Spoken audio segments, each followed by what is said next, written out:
it is Tonya from Tonya's Bakeshop, and today we're going to be going over a standing long band chest press.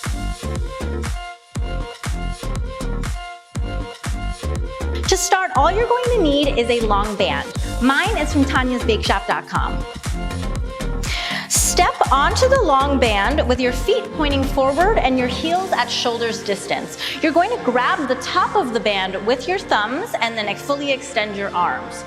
Pull your arms straight up so that your fists are parallel to your shoulders. Now squeeze your core nice and tight, keeping your back straight. You're going to lead with your elbows when you pull back, and then push forward, push those fists all the way out.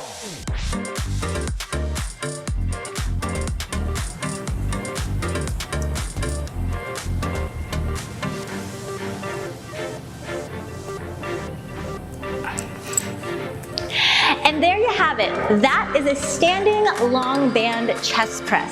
Thank you guys so much for continuing to watch my videos. If you found this video helpful, please hit that thumbs up. And if you're not already subscribed, please click that subscribe button. Your support means the world to me. Thank you guys so much. Have a great day.